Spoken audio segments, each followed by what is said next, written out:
David Rambam for Shabbos Kodesh Echeshvan Tavshin Pei Aleph, the second portion of the Seder Hatefillos of the Rambam. So yesterday we began with the Seder Hatefillos of the Rambam. We already discussed about what the nature of the Rambam's nusach, and I just do have to mention that I actually did make a mistake yesterday in where we ended, because one of the sources I was using had a different division than the Mirror Shir, and last minute it caused me to make a mix-up.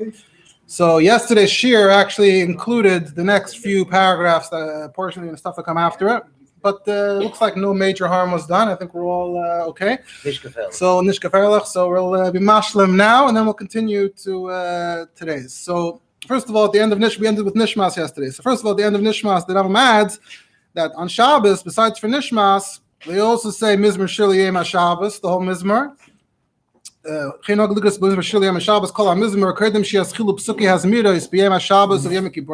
the regular psuki de zimra, you say Mizmor Shel Yom HaShabbos. Some say Halal HaGadol, which is the Kilo Elam Chastos, that Mizmor. And some say the Shirei Hamalos also on Shabbos and Yom Kippur. So we first of all say Nishmas all the way at the end. It could be also. I don't have it in front of me now. But besides for Nishmas, which you say later, he's talking about now these portions that you say earlier, Mizmor Shir and Halal HaGadol and Shir Hamalos before. So we say Mizmor Shel Yom HaShabbos after Baruch Shamar. We say Halal HaGadol before Baruch Shamar, and we say for Shir Hamalos. We say. But it's all there. That's it. Yeah, so we say a few. Plus, we say a number of additional kapitlach Shabbos and Yom Tov. He just says Shabbos Yom Kippurim. We say Shabbos and Yom Tov. And the additional kapitlach, the stuff that we say, apparently is based on the Zohar and the Arizal. Rav Raskin is Mitzayin to everything in the Seder, as well as the Shraga from the Rabbi Seder. Now, in the additional paragraphs from yesterday, so you have the bracha Rishon Shel Lefnei Kriyas Shema B'Shachar, the first bracha before Kriyas Shema, which is according to the Rambam really where Tefillah B'Tzipur starts from. Perek al Shema. So you have Yetzer HaMa'eres, and then you have bracha Shniya. Avas Olam, which is our nusach for that bracha, is Avas Olam, and the Rambam's nusach as well. If you look in the Alter Rebbe Seder, before Avas Olam, it says, Gam b'Shabbos v'Yom Tov, Oimrim Avas Olam v'Loi Ava Rabba. That's what it says in the Alter Rebbe's Seder. And what's the Alter Rebbe emphasizing? Gam b'Shabbos v'Yom Tov. If you look in the Raskin Seder, so he says. So B'chlal, Avas Olam, the fact that we say Avas Olam, not Ava Rabba, so it's really two opinions in the Gemara Brachas itself. And the Machaber in Shulchan Aruch says to say Avas Olam, but Minhag Ashkenaz was to say Ava Rabba, just two different decisions out of the Gemara. And in fact, the Alter Rebbe in his Shulchan Aruch also says to say Ava Rabba, because the Alter Rebbe Shulchan Aruch reflects Minhag and Nusach Ashkenaz. There's no indication of Nusach Arizal and all that, Chassidishim and Hagim in the Alter Rebbe Shulchan Aruch really. So Alter Rebbe also says the minhag Ashkenaz is to say Ava Rabba. However, in Pri Etz Chaim, the Arizal says that Ava Rabba, that term refers to Atzilus. And Kriyas Shema is not Atzilus yet. According to the old Seder, Kriyas Shema is Bria, and then Shemona Esrei is Atzilus. So since we're still in Kriyas Shema, so Avas Olam is more appropriate. Before we get to why the Alter Rebbe said Gam Shabbos Yom Tov, I just want to point out the Rabbi Raskin is Mitzayin to Vikucha Rabba over here. I just want to go off on a little bit of a tangent about the Vikucha Rabba. So Vikucha Rabba, it's also known by the name Matzreif La'Avoda, is a sefer that has a bit of a written correspondence, a debate between a chassid whose name is given as Rabbi Yosef of Nemarov and a misnagid whose name is given as Rabbi Yamin Zev of Slonim. And they're arguing, it's like a literary, basically has been determined by now that it's apparently fictional, or we don't know that these two people really existed.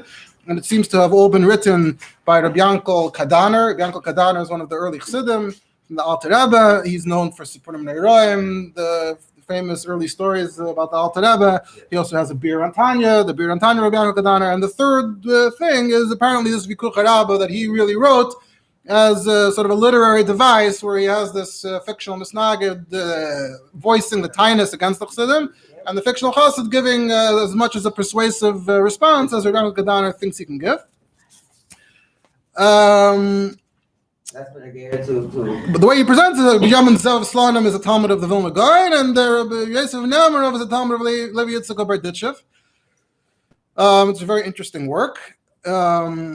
a few years ago, Rambam published a new beautiful edition according to manuscripts. There are different manuscripts that are slightly different from each other. Some portions seem to have been rewritten at different times, so he has it all under one sefer with Marmakayim. It's very nice. So Rasmus Mitzayner to Vikuch Rabba in relation to Avos Olam and Avarabba. So I want to give a bit of a flavor of the sefer. So in the first chapter of the Sefer, Rabbi Yamin Zev is voicing his complaints about Chassidus, and he's basically voicing what you would commonly hear from a Misnagan at the time. So the first thing right off the bat, he attacks the nusach of the Chassidim, and he says, first of all, we're mechayiv to follow the Messiahs of Ashkenaz. As Ashkenazim, you can't just decide to drop it and to make changes. Was an attack on the Baal Shem. Well, it's a question actually of what nusach the Baal Shem Tov daven. I think lately, I've seen they say the Baal Shem Tov may have still daven nusach Ashkenaz, and the Maggid may have started the nusach Arizal. But whatever the case is, this was clearly one of the big. When you look in the Haramim and the Ksavim against the Chassidim, nusach was one of the focal times. Don't they have the Baal Shem Tov sitting in the library? And what is it? You have to check exactly how it is. But yeah, good point. Anyway. So this is right out of the right off the bat. He comes up with this taina what the follow Ashkenaz and all these shinuyim are against our paiskim of Ashkenaz, the Makaridas of Ashkenaz. And he says, "B'chalal, why should we rely on Kabbalah, Zer, Arizal?" So there's always the taina, certain more. You always had more anti-Kabbalah, but those who didn't really feel it. Kabbalah should be weighing in and influencing halacha. So that, which is still, to one extent or another, till today, you still have elements who would echo these types of tainas. And then you have the response of this Rabbi Yosef Barichos. So first he says, Chassidim didn't invent Sedurim Nusach Arizal. Like I mentioned before the shir, the Arizal gave some indications of what the Nusach should be. And then people came along and tried to actually craft the Nusach, a Siddur, based on that. The first Seder Nusach Arizal came out, were printed in tough pays. The first one, it had tough kuf chafs. Before the Chassidim ever printed any Seder, there were already Seder Nusach Arizal in print. And they have Haskamas from the Gedolim and Ashkenaz. It wasn't controversial until the Chassidim seemed to have jumped on the bandwagon. All of a sudden it became controversial, but until then it wasn't. So that's first of all.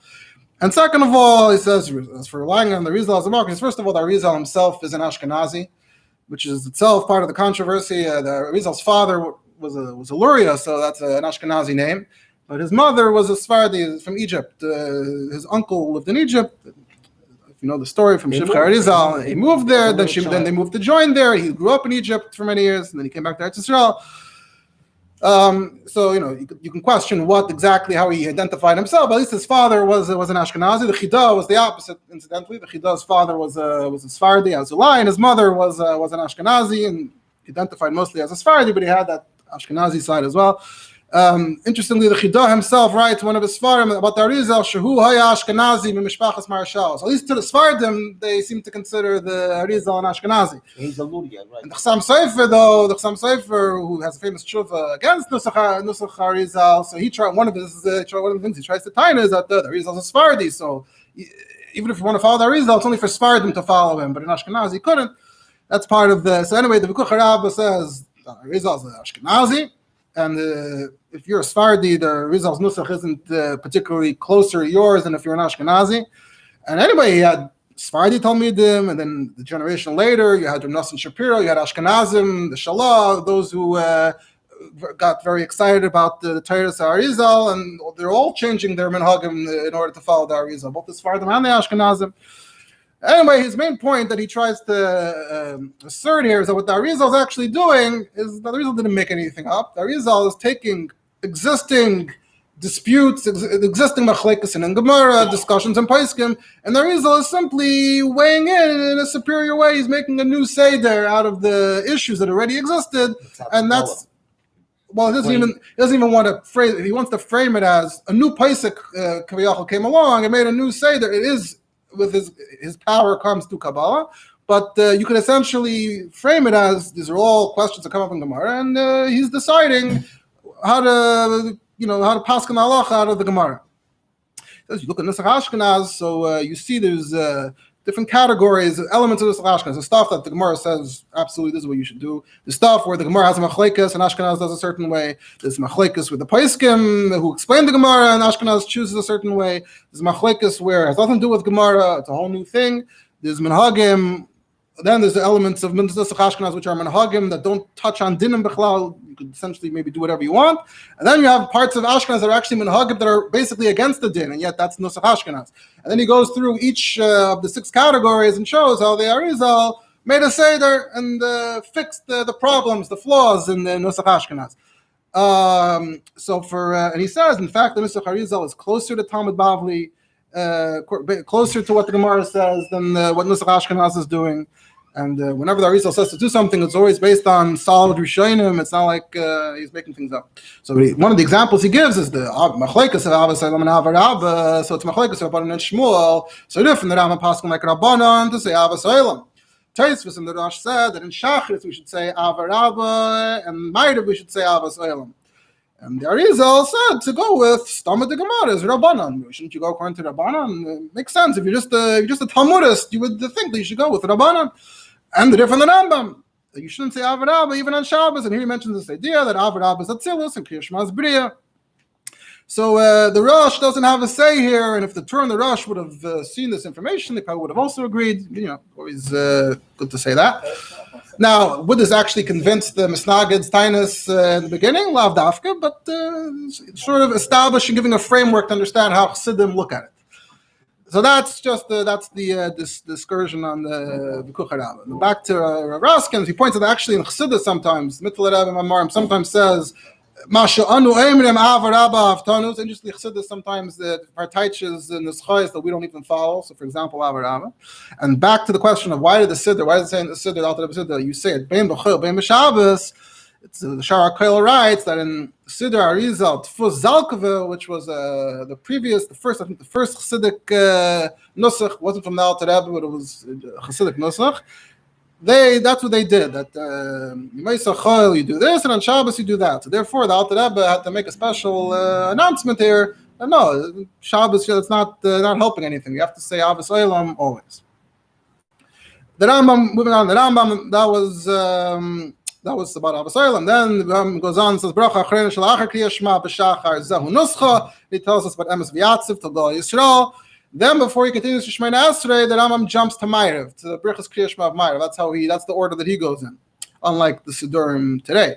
So he says, Bracha Rishayna Shlafnei Kriya Shema Shel Arva Zehu Nuscha, and he gives the Bracha of Ma'ariv Aravim. Interesting to point out that neither the Rambam nor we have that addition of Kel Chai V'Kayam, Talmud Yimlech Aleinu, which Nusach Ashkenaz. We don't say it, the Rambam doesn't have it either. Then he has Bracha Shniya, which is the night's Avos Olam, the short Avos Olam. The Rambam's Nusach, by the way, in our Seder, we have Loy Saucer, and in parentheses, we have Al Tasser. So the Rambam's Nusach is Loy Saucer, like us. Raskin in the Seder points out that Loy Saucer is also in the Seder of Rav Amram Goyen, and also in the Seder of Rav Saja Goyen, which is the other big Seder from the time of the Goyenim. It says Al Tasser is Nusach Rome. Okay, so 1 second. Then you have the Seder of Shabsei Sefer, which is one of the early attempts at making a Siddur Harizal. And apparently he already mentions both Loy Saucer and Al Tasser. And it seems like he prefers Al Tasser, if I'm understanding correctly. The Shara Koil, though, says that the reason why we prefer Loy Saucer over Al Tasser, he says Loy Saucer is more of a biblical lashon. You find psukim that say Loy Saucer this, Loy Saucer that. Al Tasser doesn't sound as much of a lashon Tanakh, and when all else is equal, better to go with the lashon from Tanakh. The Rambam Vayter says, Bracha Rishayna Shel Achar Kriya Shema Shel Arva Zehu Nuscha, and that is Emes, his Nusach is Emes Emuna till Gal Yisrael. Then he says, Bracha Achreina Shel Achar Kriya Shema Shel Arva Zehu Nuscha, and he has Hashkivenu. But his Hashkivenu is different than our Hashkivenu. So Hashkivenu, then he says, Kisher Mreinu Matzleinu Wata, a bit similar, but different. Then it's Baruch Shomer Amma Yisrael Ad, without Hashem's name. And then it goes straight into Baruch Hashem La'olam Amen V'Amen, etc. A few psukim, Yirei Neinu. Baruch atah Hashem hamelech b'chvoidei. This is his nusach of it. Hamelech b'chvoidei chai v'kayim tamid yimleich la'olam vad.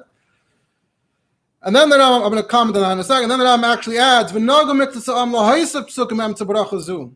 And some say this with extra psukim, extra cheese. So then there's the whole bracha again.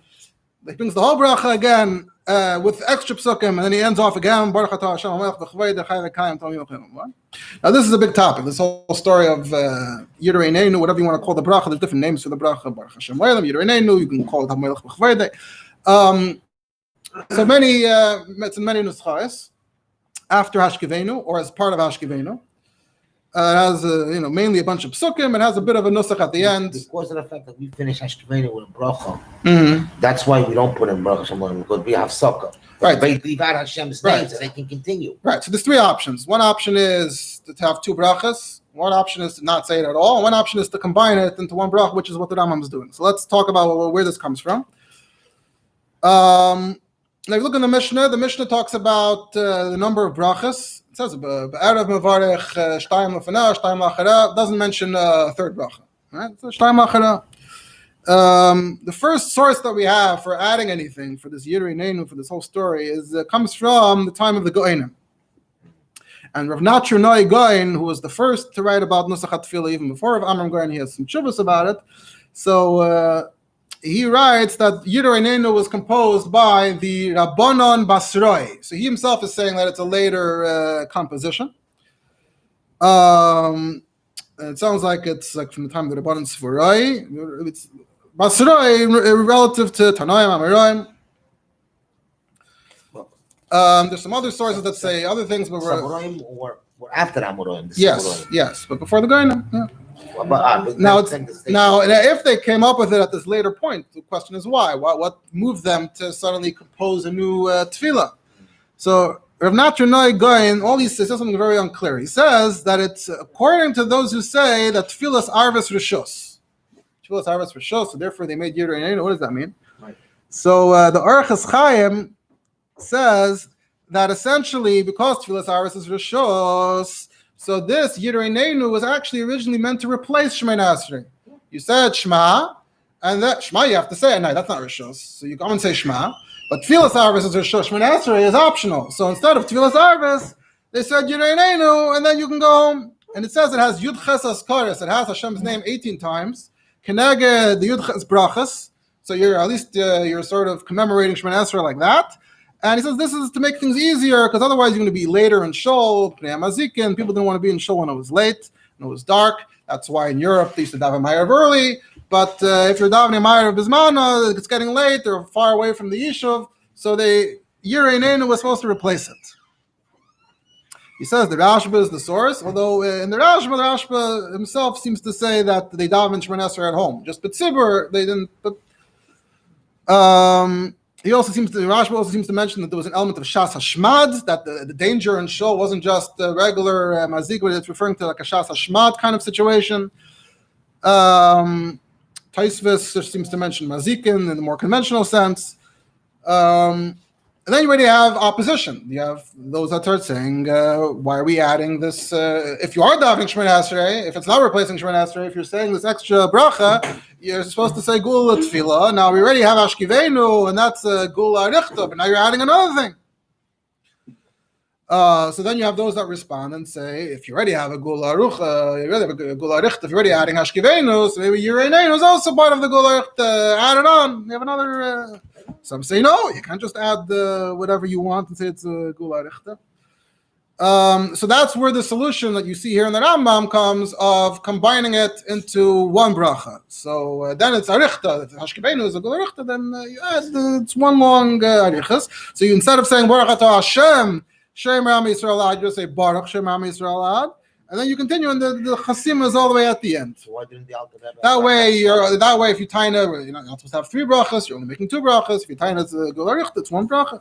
Now, the first place you find this is in some of the Kisvei Yad of Rav Sajid Goin's Seder. Although some other Kisvei Yad don't have it, so it's never clear what was the original and what was added later. But the Rambam, you see clearly here, the Rambam has it.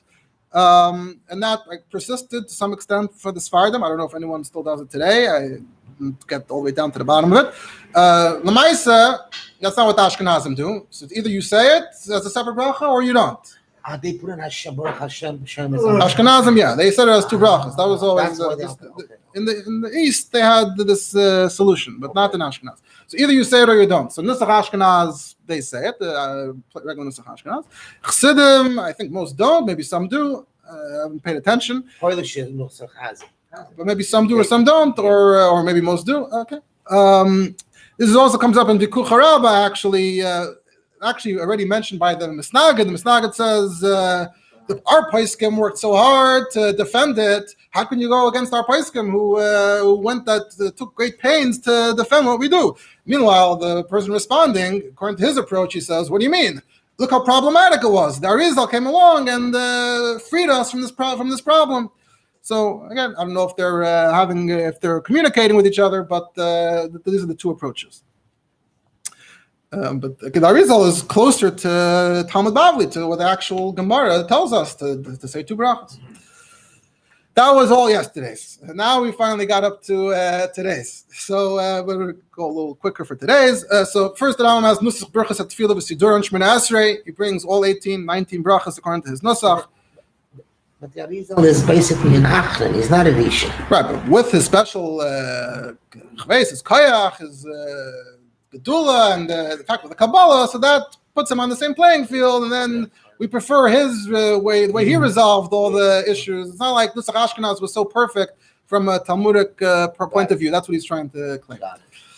Then the Rambam adds to be Moisach Chama.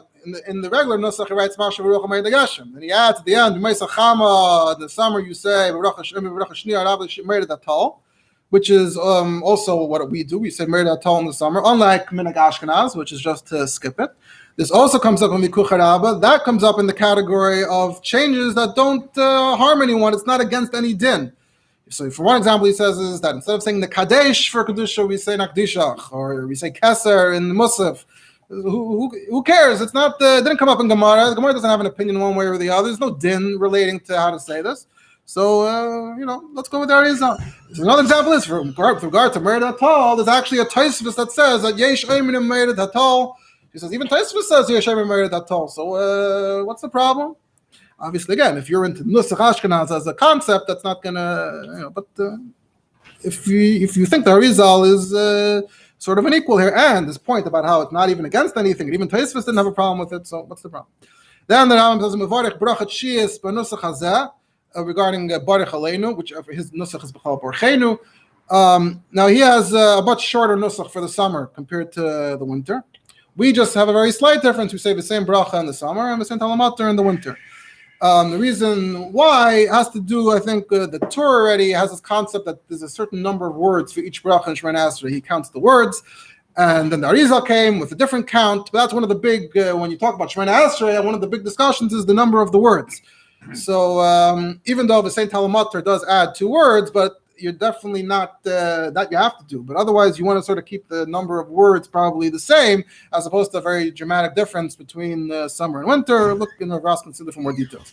And now just to go through quickly through the rest of the things that Rambam has here, he has a B'leilim Mitzvah Shabbos, Matzah Yom Kippur, Matzah Yom Tovim, Mevarech Baruch Revius. Instead of saying Atu Chaynein, so you say Atu Chaynein Lamdas, then you go Va'ata Hivdalta, and he goes off his nusach of what we call Atu Chaynein Tanu. Then he has Barashi Chadashim B'chuli Shel Mayed, Meisah B'Birka Shva Sarei Ba'aris Shagas U'Mincha, and the 17th bracha Mevarech Chayis Nusach Zer Etzei. He brings the nusach again, Ya'al V'Yavei, and his nusach. Then we have U'B'chuli Shel Mayed, which you mentioned yesterday from Kapach Sakdama. That's U'B'chuli Shel Mayed B'Yom Mikra Kodesh Hazeh. And then you say B'Yom Mayed Chag HaMatzah Hazeh, or B'Yom Mayed Chag HaSukkos Hazeh, which according to the Rambam you're saying Mayed Dafka. Dafka for Chol HaMayed you say Mayed. And Kapach mentioned that at least in some edition someone added Shavuos by accident. We wasn't thinking. And then they read Mayed to it. Yeah. And then L'Rachem B'Yaleinu V'Leishienu, and then you finish the bracha. Then he says B'Yom Tainus Mevarech Berka Sheisha today. Shema Keleinu Hayachid B'Nusach Hazeh Shema Keleinu Aneinu, and then you end off the Shemaya Tefillah. And he has a Shliach Tzibur Emin Nusach Hazeh Bracha B'Fnei Atzma. The Shliach Tzibur says it Acher Bracha Shvius Eimer Aneinu, its own bracha. You end off Ha'ina Beis Tzara. Then he has, this is also, I think, well mentioned in Hilchos Tefillah. These are things he mentioned in both places. B'Tisha B'Av Mevarech Birkas Arba Asher B'Nusach Zeh. His nusach here is actually Rachem, not Nachem. Rachem Hashem Alekeinu V'Yisrael Amecha. The regular then ends off Beinu Yerushalayim. Then Purim Mevarech Birkas Shemon Asher B'Nusach Zeh. Meidim Menachnu Lach. Need to go into Al Hanisim. B'Mei Mordechai V'Esther. And then he concludes, he has a bit of an addition at the end. Kishem Shosisu Iman Palavanissim, Kachas Iman Nisim Gvuras Beis Wayna Azais, Al Kulam Hashem Alekeinu, and Anu Meidim Lach. And he has for Chanukah, but Martas Yavan. Then he has Shliach Tzibim Mevarech Lo'olam, Baruch Shlishis B'Nusach Zeh. Interestingly, according to the Rambam, Kedusha is always the full Kedusha. He doesn't have a long Kedusha and a short Kedusha. He has, it's Lo'olam like this. Kedusha V'Naritzach, V'Nashar Shlach Kedusha, Mishulashas, Kadavar Amo Al Yidei Neviach, V'Karazel Zev Amar Kadosh Kadosh. Then he has the Homnick Kaimcha. Even during the week. Yeah, Lo'olam. Tishka and Tiskalav is Tiskalish, V'Sech Yerushalayim Mercha. There's discussion of where the Tishkain connects, but at least in my Rambam that I have here, they connect Tishkain to Tiskadal. From the Rambam, I don't know if there's a clear indication one way or the other. And then the Rambam gives the instructions. And one answers Kaddish. When he says, I'm Kem Kavayde, one says, when he says, B'chayenu v'yameinu, Maset Timlech B'tziyayin, B'chayenu v'yameinu, he says, everyone says, Amen. And then when he says, Ayli David, Mashiach Tzidkach, then we say, Yimlech Hashem. So according to the Rambam, we're not all saying all those extra things in the middle. Only the Chazan is saying that. And that is also, is that also Nusach Ashkenaz, that they don't say the whole the Kavoida and the Mkaimach in the middle? Depends who. There's different Nuschais. The Lamais, according to Arizal, you say everything. Everyone says everything. To conclude, whatever they're saying, he's saying. But he shouldn't raise his voice while they're saying together with him. And then he adds, the final thing he adds is, in the Aseres Yom Shemar Shoshana Yom Kippurim, instead of ending off a Kela Kaddish, you say V'yigbashim Tzvayis V'mishpat V'Kela Kaddish Nikdash V'Tzedakah Baruch Atah Hashem HaMelech HaKadosh.